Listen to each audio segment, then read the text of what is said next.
लाखो वारकरी आळंदी ते पंढरपूर विठुरायाच्या दर्शनासाठी टाळ मृदंगाचा गजर करत झाले रवाना। आज पायदिंडीचा पहिलाच दिवस। वारकरी आनंदमय वातावरणात टाळ मृदंगाचा गजर करत पंढरपूरच्या दिशेने रवाना झाले आहेत।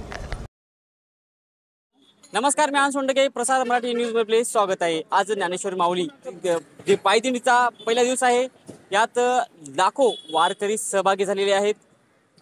पंढरपूरकडे या वारकरी दिंडीचं प्रस्थान झालेलं आहे। सकाळपासूनच रस्त्यावरती वारकरी दिसत आहेत। टाळ मृदंगाचा गजर करत हे वारकरी आपल्या पंढरपूरकडे कूच करत आहेत। आपल्यासोबत दिंडीतील काही वारकरी आहेत, त्याच्याशी आपण संवाद साधूया। काय भावना आहेत एकंदरीत, कशा प्रकारचा प्रवास झाला त्यांचा, किती किलोमीटर अजून टप्पे आहेत, काही नाही, या संदर्भात आपण सविस्तर माहिती जाणून घेऊया। काय सांगाल, सकाळपासून आपण मार्गस्थ झालेले आहात पंढरपूरकडे, काय भावना आहेत एकंदरीत? भावना, मी आळंदीतून सकाळी निघालोय, पंढरपूरच्या दिशेने प्रस्थान करतोय। आम्हाला वाटतं की कधी कधी पंढरपुरात जाऊ की आणि कधी कधी पांडुरंगाचं दर्शन घेऊ की हा सुख सोहळा स्वर्गात देखील नाही। स्वर्गामध्ये सुद्धा एवढा आनंद नाहीये जेवढा आनंद वारीमध्ये। वारीमध्ये वारकरी ऊन बघत नाहीत, पाऊस बघत नाहीत, वारा बघत नाहीत, गारा बघत नाहीत, चप्पल बघत नाहीत, बूट बघत नाहीत। फक्त वारकऱ्यांना एक वेड लागतं, ते म्हणजे मला वेड लागलेले आहेत या पांडुरंगाचे। आम्हा सर्व वारकऱ्यांना आता वेड पंढरपूरचं लागले। कधी कधी पंढरपुरात जाऊ की, कधी कधी पांडुरंगाला पाहू की, कधी कधी पांडुरंगाच्या चरणाचं दर्शन घेऊ की, असं आम्हा वारकऱ्यांना वाटतंय।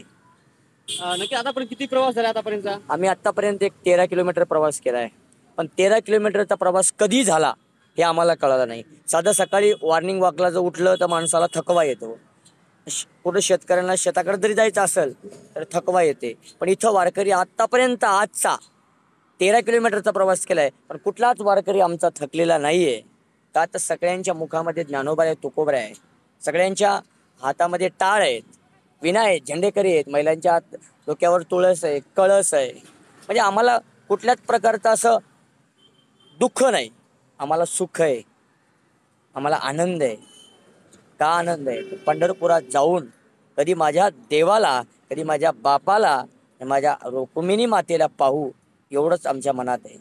दिंडीमध्ये विनेकरी, डोक्यावरती तुळस घेऊन महिला, तसेच झेंडेकरी या ठिकाणी आपल्याला पाहावयास मिळत आहेत।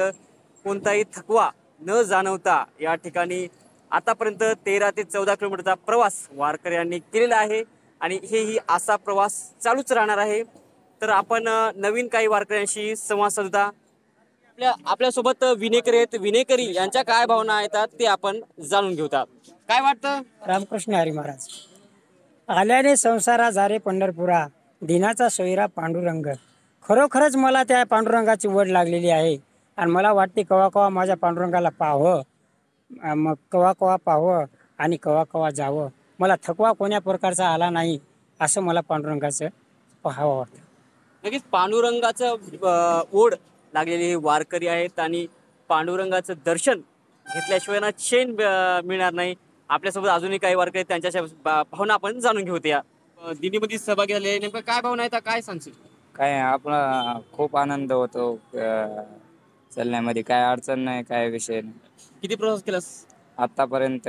13-14 किलोमीटर। किती वर्ष आहे तुझं येण्याचं? दुसरा वर्ष चालू आहे। महिला सुद्धा त्यांना सुद्धा कोणता थकवा न जाता पायी प्रवास करत आहेत, त्यांच्या भावना आपण जाणून घेऊया। काय वाटतंय, तुम्ही डोक्यावरती कळस घेऊन चालात, कसं वाटतंय तुम्हाला नेमकं? आम्हाला आनंद वाटते, किती प्रवास केला, काय थकवा वगैरे जाणवतो का? थकवा पिकवा काहीच नाही वाटले, कसा पांडुरंग नाही आलाय।